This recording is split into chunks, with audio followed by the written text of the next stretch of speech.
வணக்கம். இன்றைக்கி நம்ம மேக்ஸ்வெல்ஸ் ஈக்குவேஷன்ஸ் ஒரு சம்மரி மாதிரி பார்க்கலாம். நம்ம ஏற்கனவே 5 பார்ட்டாக மேக்ஸ்வெல்ஸ் ஈக்குவேஷன்ஸை பிரித்து போட்டிருக்கோம். அதில் வந்து விரிவாக டிஸ்கஸ் பண்ணியிருக்கோம். 4 மேக்ஸ்வெல் ஈக்குவேஷனையும் ப்ளஸ் ஒரு basic video prerequisite for Maxwell's equation. அந்த மாதிரி, அதாவது மேக்ஸ்வெல் ஈக்குவேஷன்ஸ் படிக்கிறதுக்கு முன்னாடி நீங்கள் என்ன தெரிஞ்சுக்கணும், பேசிக் டெர்மினாலஜிஸ் மாதிரி ஒரு வீடியோ. அது போக 4 மேக்ஸ்வெல்ஸ் ஈக்குவேஷனுக்கு இண்டிவிஜுவலாக வீடியோ போட்டிருக்கோம். அதை ரெஃபர் பண்ணிக்கோங்க. அதில் வந்து ப்ரீஃபாக டிஸ்கஸ் பண்ணியிருப்போம். இதில் வந்து சும்மா ஒரு சம்மரி மாதிரி எல்லா மேக்ஸ்வெல் ஈக்குவேஷனும் சேர்த்து வச்ச மாதிரி. இப்போ இது ஃபஸ்ட்டு ஸ்பெசிஃபிக்காக ஒன்று நோட் பண்ணிக்கணும். இந்த மேக்ஸ்வெல் ஈக்குவேஷனுக்கு ஆர்டர் எதுவுமே இல்லை. நீங்கள் எதை வேணாலும் ஃபஸ்ட் எழுதிக்கலாம், எதை வேணாலும் செகண்டு, தேர்டு, ஃபோர்த்து அப்படின்னு சொல்லி எழுதிக்கலாம். இதுக்கு வந்து ஸ்பெசிஃபிக் ஆர்டர் எதுவும் கிடையாது. இப்போ இதில் இந்த ஃபஸ்ட் எழுதியிருக்க ஈக்குவேஷன் பார்த்திங்கன்னா delta D vector equal to rho v. இதுதான் வந்து காஸ் லா. இதை வந்து இன்டெக்ரல் ஃபார்ம், இது வந்து டிஃப்ரென்ஷியல் ஆர் பாயிண்ட் ஃபார்ம் அப்படின்னு சொல்லுவோம். இது இன்டெக்ரல் ஃபார்மில் surface integral of D dot DS vector equal to volume integral of rho v D V Gauss law in electric field. அடுத்தது del dot B vector equal to 0 surface integral of B dot D S equal to 0.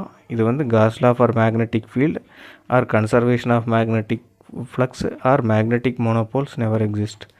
North சவுத்துன்னு சொல்லி ஒரு மேக்னெட்டை split பண்ண முடியாது அப்படிங்கிறதுக்கானது. அடுத்து third equation del cross equal to 0 vector, அதாவது electrostatic field is conservative or irrotational அப்படிங்கிறதுக்கு இது integral form line integral of E dot TL equal to 0. இப்போ இதே வந்து ஃபேரடேஸ் அண்ட் லென்ஸ் லா மூலமாக அதே சேம் ஈக்குவேஷன் இது வந்து ஸ்டாட்டிக் ஃபீல்டு, எலக்ட்ரோஸ்டாட்டிக் ஃபீல்டு. இதே ஃபார் டைம் வேரியிங் ஃபீல்டு அப்படின்னா del cross E vector equal to minus dou B by to t integral of E dot dl equal to minus surface integral of dou b by dou t ds vector. இது வந்து Faraday's and lens லா ரெண்டையும் combine பண்ணது. இதில் Faraday's லாங்கிறது வந்து surface integral of dou b by dou t into ds vector. இந்த negative sign எதுக்காகனா Lenz law represent பண்ணுறதுக்காக. நெகட்டிவ் லென்ஸில் என்னென்னா எஃபெக்ட் அப்போசஸ் த காஸ். அதை எப்படி ரெப்ரசன்ட் பண்ணுவாங்கன்னா நெகட்டிவ் சைன் மூலமாக. அதாவது எந்த சோர்ஸ் வந்து ஒரு கரண்ட்டை ப்ரொடியூஸ் பண்ணுதோ அந்த கரண்ட்னால் வர்ற மேக்னெட்டிக் ஃப்ளக்ஸ் வந்து அது ப்ரொடியூஸ் பண்ணுன்னா மேக்னெட்டிக் ஃப்ளக்ஸை வந்து அப்போஸ் பண்ணும். அதுதான் லென்ஸ் லா. எது நமக்கு ஃபைனல் அவுட்புட்டாக கிடைக்குதோ அது வந்து நம்ம சோர்ஸ் என்னவோ அதவே அப்போஸ் பண்ணும். அதுதான் லென்ஸ் லா. அதை ரெப்ரசன்ட் பண்ணுறதுக்காக நெகட்டிவ் சைன்.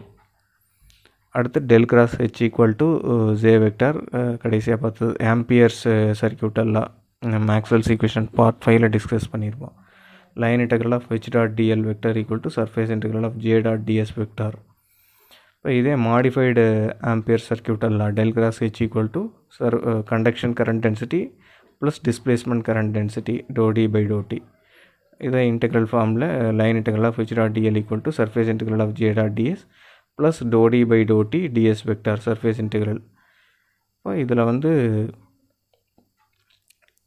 நம்ம வந்து டோ பை டோட்டிக்கு பதிலாக ஜே ஒமேகாவை ரீப்ளேஸ் பண்ணோம்னா இந்த சேம் ஈக்குவேஷன்ஸை டைம் ஹார்மோனிக் ஃபார்மில் வந்து ரெப்ரசன்ட் பண்ணலாம்.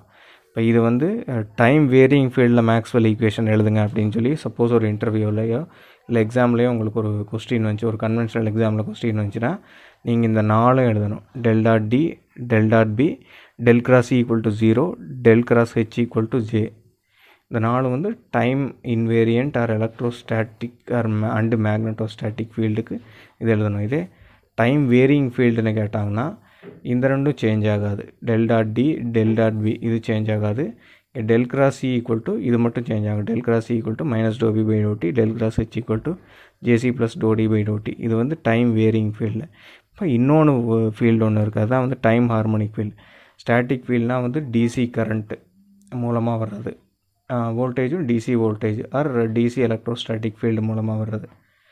டைம் வேரியிங்னா வந்து ஆல்டர்னேட்டிங் கரண்ட் மூலமாக வர்றது. இப்போ டைம் ஹார்மோனிக்னா என்னென்னா periodic and sinusoidal waveform. Periodic வேவ்ஃபார்ம்னா என்னென்னு சொல்லுவோம், ஒரு குறிப்பிட்ட சைக்கிளுக்கு மேலே ரிப்பீட் ஆகிட்டே வருது. இப்போ எக்ஸாம்பிள் ஒரு சைனசாய்டல் வேவ்ஃபார்ம் எடுத்துட்டோம்னா இது வந்து 0, பை, 2π இதுக்கு மேலே என்ன ஆகும், திரும்ப இதே ரிப்பீட் ஆகும். இதுதான் வந்து பீரியாடிக் வேவ்ஃபார்ம். இது சைனசாய்டல் வேவ்ஃபார்ம். இது பீரியாடிக் சைனசாய்டல் வேவ்ஃபார்ம். இதே கொசைன்னா இப்படி ஸ்டார்ட் ஆகும், இதுலேருந்து ஸ்டார்ட் ஆகி இப்படி போயிட்டே இருக்கும். Periodic cosine waveform. Sine waveform, cosine waveform ரெண்டையும் கம்பைனாக தான் வந்து சைனசாய்டல்னு சொல்லுவோம். டைம் ஹார்மோனிக் வேவ் ஃபார்ம்னா sinusoidal wave form plus periodic wave form. இது போக இன்னும் பீரியாடிக் வேவ் ஃபார்ம் என்னென்னு சொல்லுவோம்னா, இப்போ எக்ஸாம்பிளுக்கு ஒரு ஸ்கொயர் வேவ் ஃபார்ம், இது வந்து பீரியாடிக் வேவ் ஃபார்ம் அப்படின்னு சொல்லுவேன். எந்த டைம்லனா இப்போ 0 இருக்குது, t இருக்குது, 2t இருக்குது. டீனா டைம் பீரியட். இப்போ சேம் இதே வந்து ரிப்பீட் ஆகுது ஒரு சைக்கிளுக்கு மேலே. இதே n நம்பர் ஆஃப் சைக்கிளுக்கு ரிப்பீட் ஆகுது அப்படின்னா 3t 4t இந்த மாதிரி ரிப்பீட் ஆகிட்டே இருக்குன்னா இதுவும் பீரியாடிக் வேவ் ஃபார்ம் தான். உங்களுக்கு ஒரு டெஃபனிஷன் இருக்கும் மேக்ஸில், அதே சேம் டெஃபனிஷனை ஃபாலோ பண்ணி எந்தெந்த வேவ் ஃபார்ம் வருதோ அதான் வந்து periodic wave form. So time harmonic wave form, time harmonic ஃபார்ம்னு என்ன, sinusoidal plus periodic wave form தான் டைம் ஹார்மோனிக் ஃபார்ம்னு சொல்லுவோம். அந்த இதில் அந்த ஃபார்மில் வேணும் அப்படின்னு கேட்டாங்கன்னா டோ பை டோட்டிக்கு பதிலாக ஜியோமேகா ரீப்ளேஸ் பண்ணி எழுதுங்க. இப்போ வந்து நம்ம மெயினாக பார்த்தோம்னா இந்த 4 ஈக்குவேஷன்லேயுமே வந்து இது வந்து காஸ்லா, இதுவும் காஸ்லா தான் கிட்டத்தட்ட. இது வந்து ஃபேரடேஸ்லா, இது வந்து ஆம்பியர்ஸ்லா. இதில் வந்து மேக்ஸ்வெல்ஸ் அப்படின்னு சொல்லி அவரோட ஈக்குவேஷன் மாதிரி எதுவுமே இருக்காது. ஆனால் இந்த 4மே சேர்த்து மேக்ஸ்வெல்ஸ் ஈக்குவேஷன்னு சொல்கிறோம். ஏன்னா அவர் தான் வந்து இந்த 4ம் செப்பரேட்டாக இருந்ததை அவர் தான் வந்து கிளப் பண்ணி எலக்ட்ரிக் அண்ட் மேக்னெட்டிக் ஃபீல்டோட இன்ட்ராக்ஷன் அதை வந்து டிஃபைன் பண்ணவர் மேக்ஸ்வெல் தான். அதுதான் அவரோட மெயின் கான்ட்ரிபியூஷன். அது போக டிஸ்பிளேஸ்மெண்ட் கரண்ட் டென்சிட்டியும் அவரோட மெயின் கான்ட்ரிபியூஷன். இந்த டிஸ்பிளேஸ்மெண்ட் கரண்ட் டென்சிட்டியை வச்சு தான் எலக்ட்ரோ மேக்னெட்டிக் வேவ் எப்படி ப்ரொபகேட் ஆகுது அப்படிங்கிறத வந்து டிஃபைன் பண்ணுறாங்க. அடுத்து இன்னொரு முக்கியமான இது என்னென்னா, எலக்ட்ரோ மேக்னெட்டிக் வேவ், அதாவது லைட்டோட ஸ்பீடு வந்து இது மூலமாக ஒன்ஸ் அகெயின் ப்ரூவ் ஆகிருக்கு மேக்ஸ்வெல்ஸ் ஈக்குவேஷன் மூலமாக. எப்படின்னா, இப்போது அவரோட இது தியரி படி 1/μ0ε0 c = velocity of electromagnetic wave in free space. இது வந்து permeability of free space μ0, ε0ங்கிறது வந்து permittivity of free space.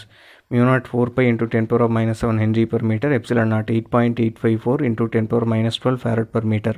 இந்த ரெண்டு ப்ராடக்ட் எடுத்து ஸ்கொயர் ரூட் எடுத்து அதுக்கு இன்வர்ஷன் எடுத்தோம்னா நமக்கு ஆன்சர் வந்து 2.99 × 10⁸ மீட்டர்/செகண்ட் வரும். இந்த வேல்யூ வந்து என்ன, ஸ்பீட் ஆஃப் லைட்க்கு ஈக்குவல் ஆகுது.